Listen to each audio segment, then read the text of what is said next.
ദുരിതങ്ങളും പെട്ടെന്ന് കച്ചവടം മുഴുവനും നഷ്ടത്തിലായി.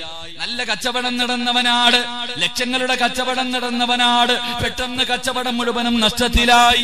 വീട്ടിലുള്ളവർക്ക് മുഴുവനും രോഗം പിടിച്ചു, വീടിനകത്ത് തമ്മിലടിയാട്. എന്റെ പ്രിയമുള്ളവരെ, ജീവിതത്തിൽ ദുഃഖങ്ങൾ ഒന്നിന് പുറകെ ഒന്നൊന്നായി ജീവിതത്തിലേക്ക് ദുഃഖങ്ങൾ കടന്നു വരുമ്പോ നമ്മൾ പറയുന്ന ഒരു മറുപടിയുണ്ട്: ആരോ എനിക്ക് മന്ത്രവാദം ചെയ്തു വെച്ചിരിക്കുകയാ, ആരോ എനിക്ക് കൂടോത്രം ചെയ്ത് വെച്ചിരിക്കുകയാണ്, എന്റെ അയൽവാസി, എന്റെ കൂടപ്പറപ്പ് എന്നെ നശിപ്പിക്കാൻ, ഞാനൊന്ന് നശിക്കുന്നത് കാണാൻ ആരോ എനിക്ക് മന്ത്രവാദം ചെയ്ത് വെച്ചിരിക്കുകയാ എന്ന് പറഞ്ഞിട്ട് അതിന് പ്രതിവിധി ചെയ്യാൻ ഓടുകയാണ്. മന്ത്രവാദികളുടെ വീട് തേടി പോകുന്നവരുണ്ട്, ജ്യോതിശാലയങ്ങളെ തേടി നടക്കുന്നവരുണ്ട്, പൂജാരിമാരെ തെരഞ്ഞു നടക്കുന്നവരുണ്ട്. ആരുടെ മുന്നിൽ പോയിട്ടും നിനക്ക് കാര്യമില്ല ചെറുപ്പക്കാരാ, നീ അനുഭവിക്കേണ്ടത് നീ അനുഭവിച്ചേ പറ്റൂ. ഇതെല്ലാം അല്ലാഹു തീരുമാനിച്ചു വെച്ചതാ.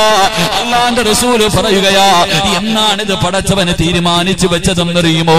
നിന്റെ ഉമ്മയുടെ ഗർഭാശയത്തിൽ കിടന്ന് 4 മാസം പ്രായമായപ്പോ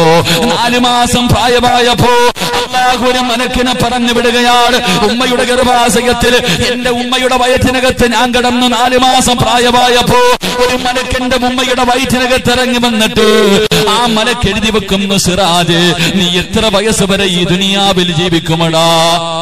എത്ര വയസ്സ് വരെ നീ ജീവിക്കും?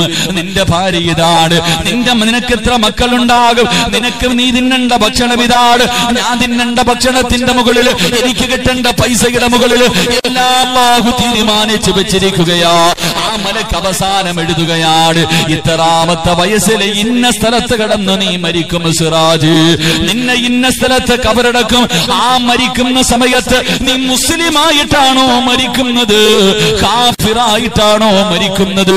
എല്ലാം ഉമ്മയുടെ ഗർഭാശയത്തിൽ കിടന്ന് 4 മാസമായപ്പോഴ് മലക്ക് വന്ന് എഴുതി വെച്ചിരിക്കുകയാ. അത് തള്ളാൻ ആരെക്കൊണ്ടും കഴിയില്ല, അത് തിരുത്താൻ ഒരാളെ കൊണ്ടും കഴിയില്ല. എന്റെ പ്രിയമുള്ളവരെ, ഏതൊക്കെ മന്ത്രവാദികളുടെ മുന്നിൽ നീ ഓടിപ്പോയിട്ടും പ്രയോജനമില്ല. എന്റെ പ്രിയമുള്ളവരെ, പോയിട്ട് എന്റെ സമയം ശരിയാണോ, എന്റെ സമയം ശരിയാണോ ചോദിക്കുന്ന ചെറുപ്പക്കാരുണ്ട്, ചോദിക്കുന്ന പെങ്ങന്മാരുണ്ട്. ഒരു മനുഷ്യന്റെ ഭാവി പറയാ, ഒരു മനുഷ്യന്റെ അവസ്ഥ പറയാ, ഒരു മനുഷ്യന്റെ സമയം ശരിയാണോ തെറ്റാണോ എന്ന് പറയാ. ഈ പ്രപഞ്ചത്തിൽ ഒരാളെ കൊണ്ടും കഴിയില്ല, ഒരു പണ്ഡിതനെ കൊണ്ടും കഴിയില്ല, ഒരു ഔലിയായിനെ കൊണ്ടും കഴിയില്ല, ഒരു പ്രവാചകനെ കൊണ്ടും കഴിയില്ല. കാരണം അല്ലാഹുവിന്റെ ഖുർആനാ പറഞ്ഞത്. സൂറത്തുൽ ലുഖ്മാൻ എടുത്ത് ഓതി നോക്ക്, സൂറത്തുൽ ലുഖ്മാൻ എടുത്ത് വായിച്ചു നോക്ക്. അല്ലാഹുവിന്റെ ഖുർആൻ പറയുകയാണ്: 5 കാര്യങ്ങൾ അല്ലാഹുവിനെ അറിയൂ. 5 കാര്യങ്ങൾ അല്ലാഹുവിനല്ലാതെ ഈ പ്രപഞ്ചത്തിൽ ഒരു മനുഷ്യനും അറിയില്ല. ആ 5 കാര്യങ്ങളിൽ ഒന്നാമത്തെ കാര്യം ഏതെന്നറിയുമോ? ഇന്നല്ലാഹ ഇൻദഹു ഇൽമുസ്സാ. ഈ പ്രപഞ്ചം തകരുന്നതെന്നാണ്, ലോകം അവസാനിക്കുന്നതെന്നാണ്, വെള്ളിയാഴ്ചയാണെന്നല്ലേ പറയാൻ കഴിയൂ, അടയാളം പറയാനല്ലേ നമുക്ക് കഴിയൂ. ഏത് വർഷം, ഏത് മാസം എന്ന് പറയാൻ ഈ പ്രപഞ്ചത്തിൽ അല്ലാഹുവിനല്ലാതെ മറ്റാർക്കും പറയാൻ കഴിയില്ല. രണ്ടാമതായി ഖുർആൻ പറയുന്നു: വയഅലമു മാ ഫിൽ അർഹാം. അല്ലാഹുവിന്റെ ഖുർആൻ രണ്ടാമതായി പറയുന്നു: വയുനസ്സിലുൽ ഗൈസ. മഴയപ്പെടാ പെയ്യുന്നത്, പെയ്യാൻ സാധ്യതയുണ്ടെന്ന് പറയാനല്ലാതെ ഇന്ന സമയത്ത് മഴ പെയ്യുമെന്ന് പറയാ ഒരൊറ്റ മനുഷ്യനെ കൊണ്ടും കഴിയില്ല. മൂന്നാമതായി ഖുർആൻ പറയുകയാണ്: വയഅലമു മാ ഫിൽ അർഹാം. ഉമ്മയുടെ ഗർഭാശയത്തിൽ കിടക്കുന്ന കുഞ്ഞുണ്ടല്ലോ, ഉമ്മയുടെ ഗർഭാശയത്തിൽ കിടക്കുന്ന കുഞ്ഞ് അതാണാണോ പെണ്ണാണോ, അവന് ചലിക്കുന്നുണ്ടോ ചലിക്കുന്നില്ലേ?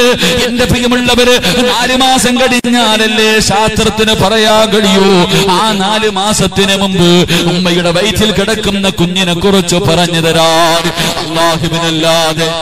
അല്ലാഹുവിനല്ലാതെ മറ്റാർക്കും കഴിയില്ലെന്ന് ഖുർആൻ പറയുമ്പോ നാലാമത്തെ കാര്യം ഏതെന്നറിയുമോ? വമാ തദ്രീ നഫ്സുൻ. അല്ലാഹുവിന്റെ ഖുർആൻ പറയുകയാണ് വമാ തദ്രീ നഫ്സുൻ മാദാ തക്സിബു ഗദാ. നാളെ എന്താണ് സംഭവിക്കുന്നത്? ഒരു മനുഷ്യൻ അടുത്ത സെക്കൻഡിൽ സംഭവിക്കുന്നത് നാളെ എനിക്കെന്ത് സംഭവിക്കുമെന്ന് പറയാ. ഈ വഅദ് പൂർത്തീകരിക്കുമോ എന്ന് പറയാ. ഈ ലോകത്ത് ഒരു മനുഷ്യനെ കൊണ്ട് കഴിയില്ല.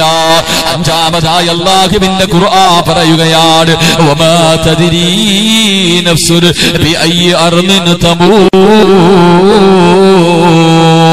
ഒരു മനുഷ്യൻ എവിടെ കിടന്നാണ് മരിക്കുന്നത്? ഒരു മനുഷ്യൻ എവിടെ കിടന്നാണ് മരിക്കുന്നത്? ഇത് അല്ലാഹുവിനല്ലാതെ ഈ പറഞ്ഞ 5 കാര്യങ്ങൾ ഒരു മനുഷ്യനും പ്രവചിക്കാൻ കഴിയില്ലെന്ന് ഖുർആൻ പരിചയപ്പെടുത്തുമ്പോൾ എന്റെ പ്രിയമുള്ളവരെ, അല്ലാഹുവിന്റെ പരീക്ഷണങ്ങൾ മുഴുവനും അനുഭവിച്ചേ പറ്റൂ. അതെല്ലാം നേരിട്ടേ പറ്റൂ. കാരണം അല്ലാഹു പറയുകയാണ്, അല്ലാഹു തന്നെ പറയുകയാ ഇന്നാ ഖലഖനൽ ഇൻസാന മിൻ നുത്ഫത്തിൻ അംശാജിൻ നബ്തലീ. അല്ലാഹു പറയുകയാ നിന്നെ ഞാൻ സൃഷ്ടിച്ചിരിക്കുന്നത് സുഖിക്കാനല്ല. നിന്നെ ഞാൻ സൃഷ്ടിച്ചിരിക്കുന്നത് എന്തിനു വേണ്ടി എന്നറിയുമോ? ഇന്നാ ഖലഖനൽ ഇൻസാന മിൻ നുത്ഫത്തിൻ അംശാജിൻ നബ്തലീ. നിന്നെ പരീക്ഷിക്കാനാണ്, നിന്നെ പരീക്ഷിക്കുന്നതിന് വേണ്ടിയാണ് നിന്നെ ഞാൻ സൃഷ്ടിച്ചതെന്ന് അല്ലാഹുവിന്റെ ഖുർആൻ പരിചയപ്പെടുത്തും.